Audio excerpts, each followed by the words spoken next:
Well, for more on Iran's oil industry and U.S. sanctions against Iran and the impact on global oil prices, I'm joined by Hafed Al Ghwell. He's a senior fellow at the Foreign Policy Institute at Johns Hopkins University. He's also a senior advisor at Maxwell Stamp, an international consultancy group. Welcome back to the show. Rachelle, nice to see you. So as we're seeing the U.S. increasing its pressure on Iran while ramping up its own domestic oil output, what sort of position does this put OPEC in? That's a big question. OPEC so far has not really promised any increase in its supply.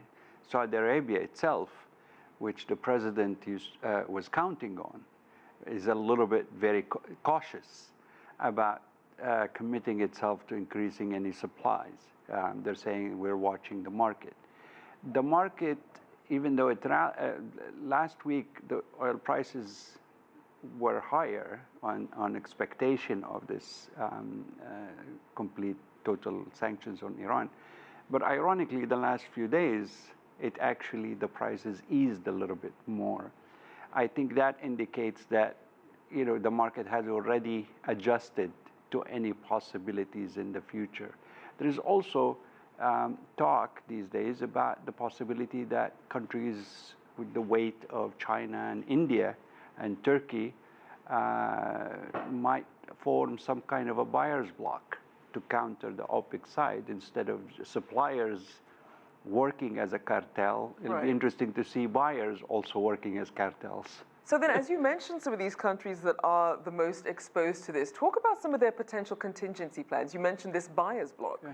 Well, that's one thing that they're talking about. There are also some indications that a lot of them are looking for alternative sources. There's an increase in requests for Saudi oil, for example.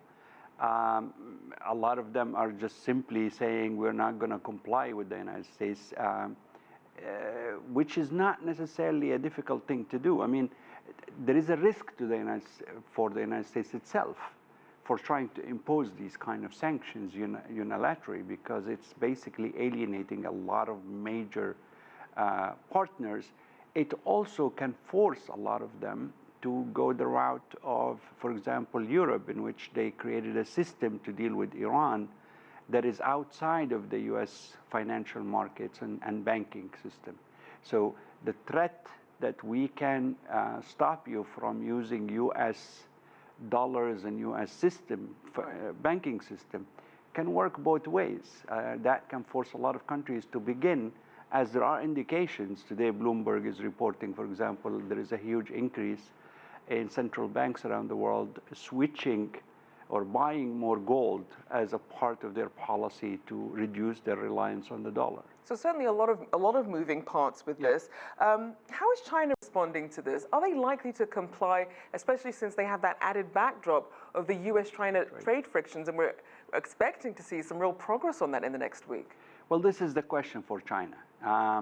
China has to weigh its option between the trade deal with the United States against its reliance in many ways on Iranian oil. I mean, China is the biggest importer of Iranian oil. It also has a lot of other strategic interest in Iran, including the major Belt Road initiatives and so on. There are a lot of talks that China is going to try to figure out a way to meet both objectives at the same time. In today's market, it's really not that difficult for a country to go around US sanctions if it wants that. The question is, would the United States really respond by trying to enforce it? Which I doubt they will go as far as doing that with any Chinese vessels in the Gulf, for example. Now, you mentioned this idea of the markets sort of pricing in a lot of this volatility.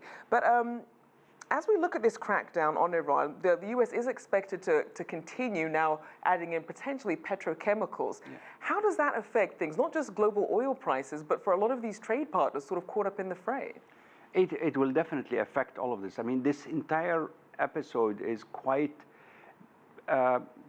confusing because it's also unilaterally done and not necessarily by the US as a government. I mean, a lot of people within the United States object to what the president is doing. It is almost exclusively a Trump policy. And there are a lot of